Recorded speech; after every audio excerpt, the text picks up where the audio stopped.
cask of finest wine is in the catacombs far under the river. Bones are there, too. Human bones. The burial grounds of an old family. And deep in that dark, dank tunnel, there is no one to hear a man begging for his life.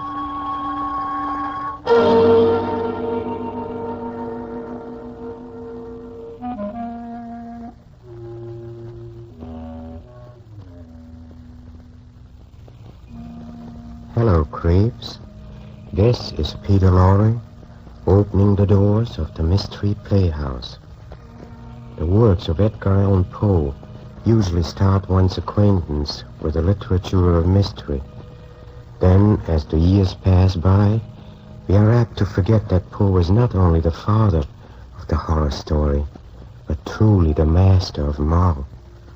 And so tonight, we bring you one of the very first and very best. It's a story of revenge that communicates its terror to the listener so directly that hours afterward, your spine will still feel cold. Here, then, is Edgar Allan Poe's The Cask of Amontillado.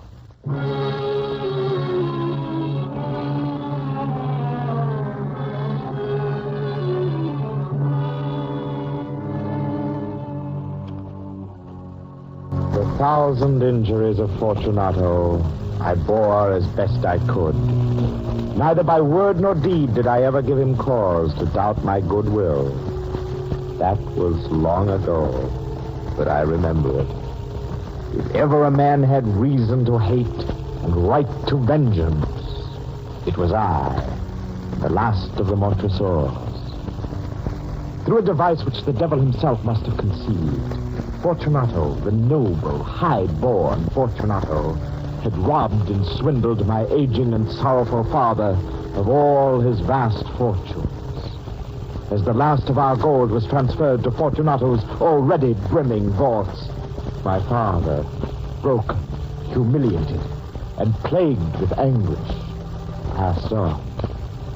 As he lay dying, his last words to me were, "Revenge. Revenge, my son, the wrongs done to the Montresors by this fiendish Fortunato."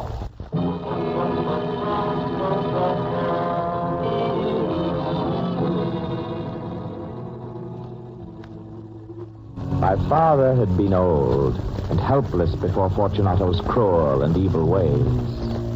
Now that my father was dead, I would be avenged. I vowed neither by word nor deed would I ever give Fortunato cause to doubt my goodwill. I accepted the small sums of gold which he so graciously offered from time to time, only that I might live to bring upon the noble Fortunato the terrible doom he so richly deserved. Until revenge was mine, I would smile in Fortunato's face, and indeed, for many years, I was smilingly his friend.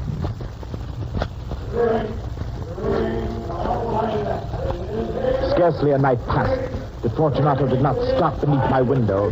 So much did he enjoy the opportunity for further injury. Surrounded by his boisterous and giddy friends, he would call drunkenly up to me.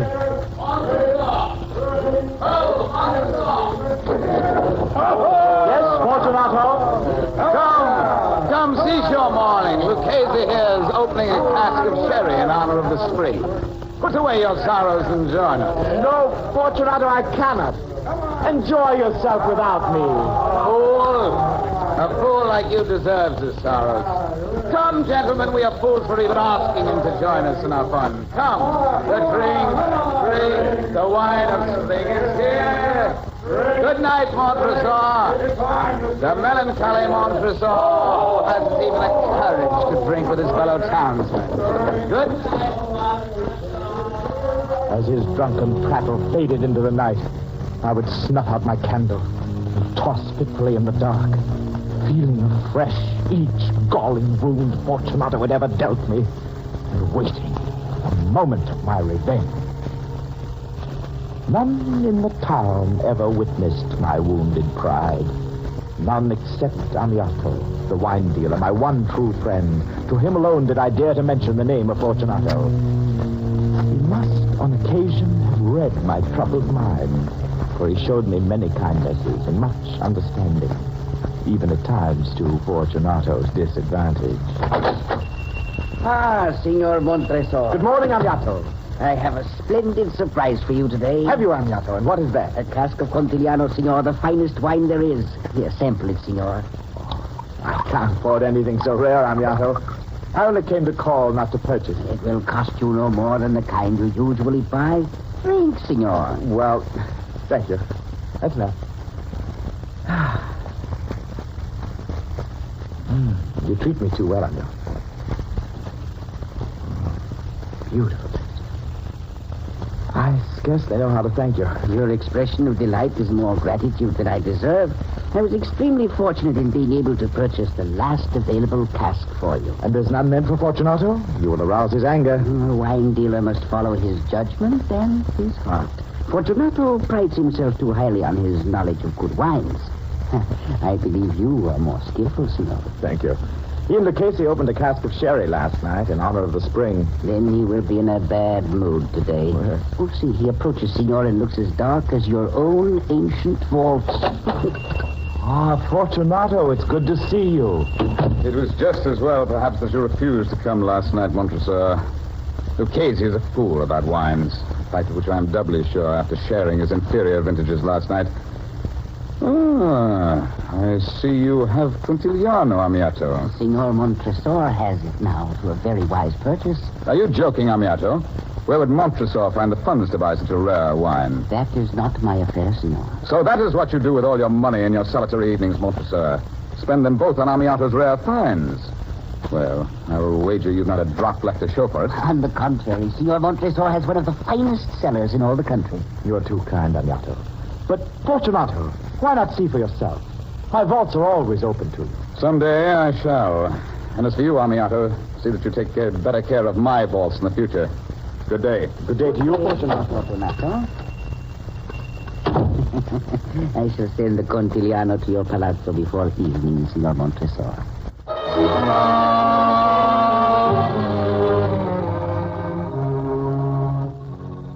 Now my mind was made up.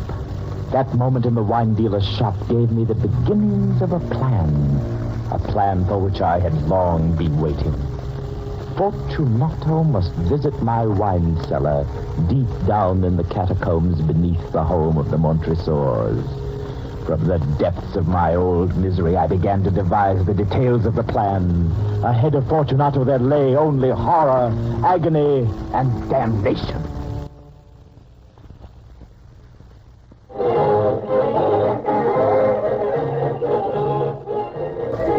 It was about dusk that I finally sought Fortunato out, one evening during the height of his wedding festivities.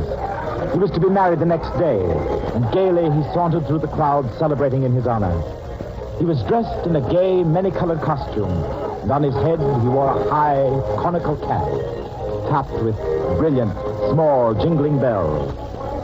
Surrounded by light-hearted friends, musicians, and many curious bystanders, Fortunato was the very center of a magnificent spectacle. It was this scene, both beautiful and terrible, in which I found him.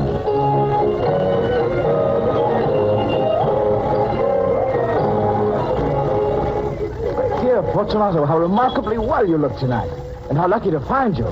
I've just purchased a cask of Amontillado wine, but, well, I'm afraid I've been cheated. Montresor? Amontillado? A cask at a time like this? This time of year, impossible. Well, this was a strange wine dealer, true, and, well, I was foolish enough to pay him the full Amontillado price without first consulting you in the matter. Amontillado. So he told me. But since your friends are waiting for you, I must find Lucchese and ask him to test it for me. If anyone's a connoisseur of good wine, Lucchese is. He will tell you. Lucchese cannot tell Amontillado from water. Some people say that his taste is a match for your own. What? Where is this wine? In the vaults beneath my home. Come, let us go. Go where, Fortunato? To your vaults.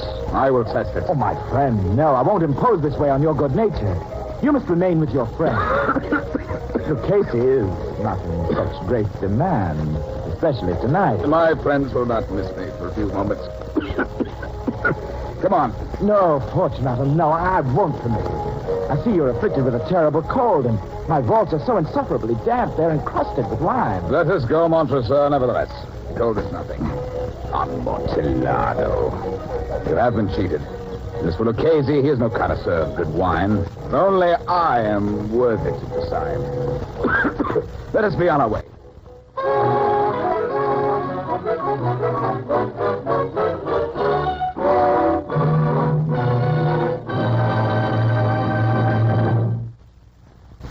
Dashing ahead, half running, half stumbling, shouting his drunken plans, Fortunato pulled me anxiously along the street. I pretended to hold back, to be unwilling to have him leave his friends, yet each moment my eagerness to complete my plan grew greater and greater. Soon we reached my home. There were no attendants there. They'd gone off to help in the celebration. I took from their brackets 2 torches, and giving one to Fortunato, I led him through several suites of rooms and through the archway that led down into the vault. As we descended the long, winding stairway onto the damp ground of the catacombs, I listened enchanted to the delicate bells attached to the conical cap atop Fortunato's bobbing head. Against the somber shadows of the catacomb walls, Fortunato's gay red and yellow costume brought a touch of beauty and lent a moment of holiday to the tiers of rare red and amber vintage. His steps were unsteady, and the bells upon his cap jingled even more as he stumbled down the damp stairs. The Amontillado, Montresor. It's farther on. How long have you had that cough, Fortunato? It is nothing. Come, Fortunato, we'll go back. Your health is too precious. This dampness is not good for your cough. No. Let us go on. The wine. But you'll be ill, and I don't want to be responsible. Besides, there is always the case. Enough. The cough is an end thing. It will not kill me. I shall not die of a cough. True. You will not die of a cough. And I had no intention of alarming you unnecessarily, but you should take care of yourself. Here, a drink of this wine, this fine aged red oak, will defend us from the chilling dampness. Here, allow me to break the neck of the bottle for you. Drink. I drink to the buried that repose around us. And I drink to your long life. Good, excellent. This wine is excellent. Bring it along. But what about the Amontillado wine? Oh, that's farther on, good Fortunato. Watch your footing there, my friend. The ground becomes damper and more slippery as we descend.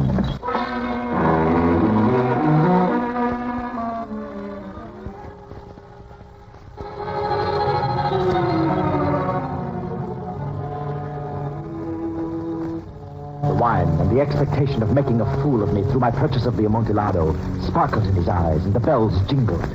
We passed through walls of piled bones with casks and broken bottles intermingling into the lowest depths of the cellar.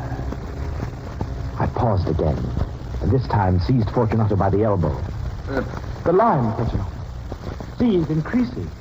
It hangs like moths upon the vault. We're below the river's bed now. Look how the drops of moisture trickle among the bones. Come, Fortunato, we'll go back before it's too late. You're caught. It is nothing. No, let us go on. But first, another bottle of the Medoc. Oh, better. A bottle of this, the Bananos. Here, Fortunato, here. You break the bottle this time. Very well.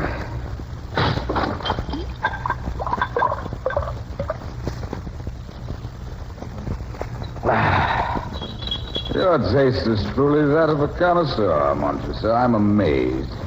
But come, let us go on. Be it so. And hold up your torch, Montreal. I don't care for this black business. Be it so, Fortunato.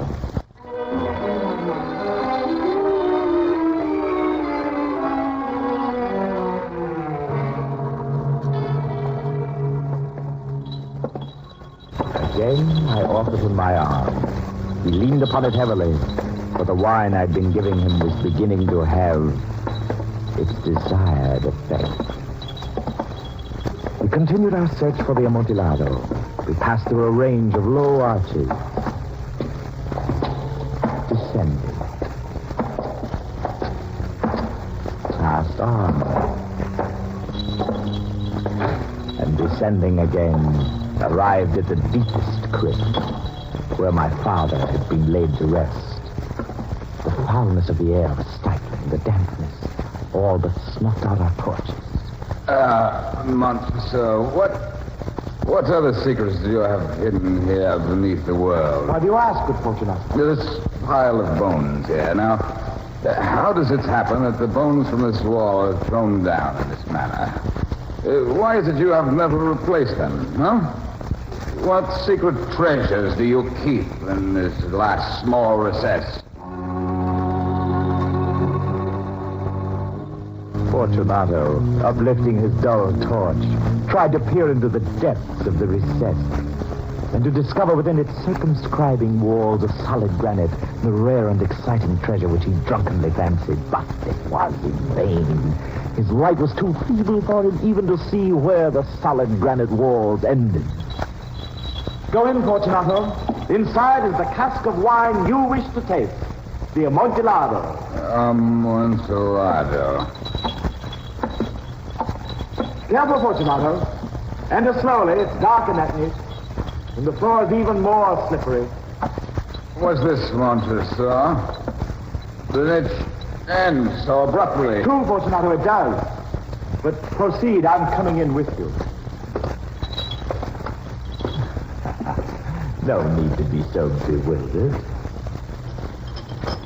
What are you doing, Montreal? I cannot see. See, Fortunato, how secure these chains are embedded in the walls. How heavy the iron staples with which they're fastened to the granite. You see this heavy iron lock? The ironsmiths of the last century knew their craft. There, Fortunato. See how snugly these chains fit about your waist. And this key? See, Fortunato, how smoothly it fits the lock.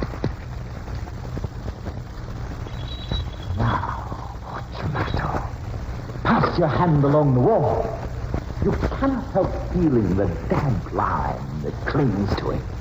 Yes, the wall is very damp, but it will keep you from falling. Perhaps you've already had too much wine. The Amontillado. True, the Amontillado. Fortunato was still nodding in his drunken stupor. Not yet did he know that he was forever chained to the walls of that black hell.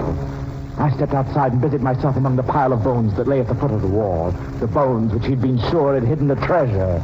Which, in truth, they did. Throwing them aside, I soon uncovered a quantity of building stone and mortar and a trowel which I'd hidden there. With these materials, I began vigorously to wall up the entrance of the niche. But for the regular sound of my trowel and an occasional jingle of tiny bells on Fortunato's cap, all was silent. I laid the first tier, and the second, and the third. I guess I'd begun the fourth tier of the masonry when I discovered that Fortunato's intoxication was wearing off. Fortunato was indeed awakened. With fiendish delight, I sat down upon the bones and I listened to his furious attempts to escape. When at last the clanking subsided, I resumed my work with the trowel, and I finished without interruption the fifth, the sixth, and the seventh tiers. The wall was now nearly upon a level with my breast.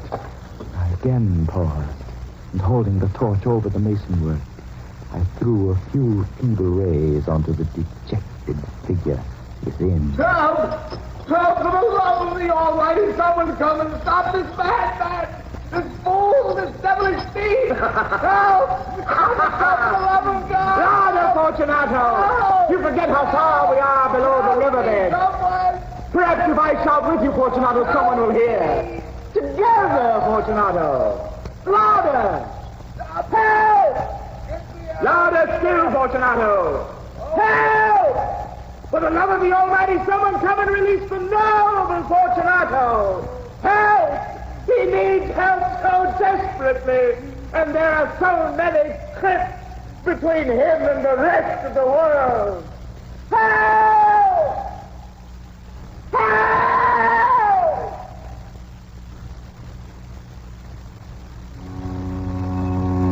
Suddenly my prisoner was still. It was now midnight, and my job was almost ended. I completed the 8th, the 9th, the 10th tiers. I was finishing the 11th and the last. There was only a single stone to be fitted and plastered in. I struggled with its weight, and I placed it partially in its destined position.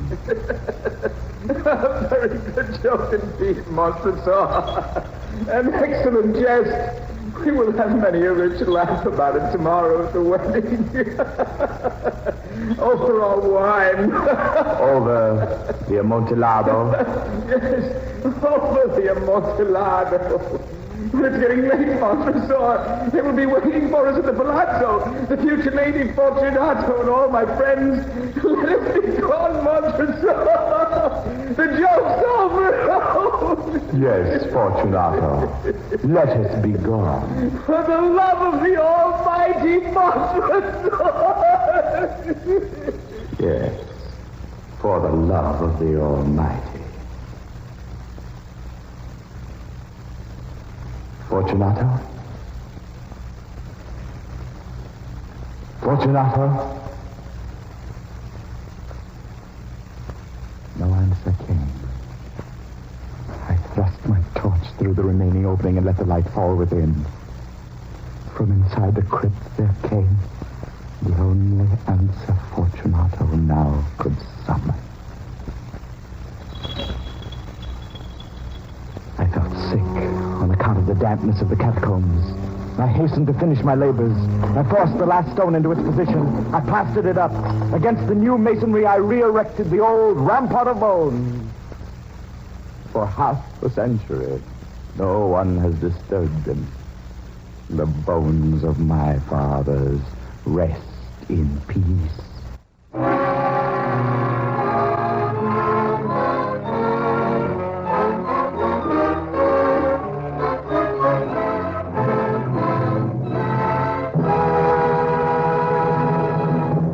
And so ends the first story of a man who killed to avenge his family's honor. Now, this is Peter Lorre, closing the doors of the Mystery Playhouse. Good night. Sleep tight.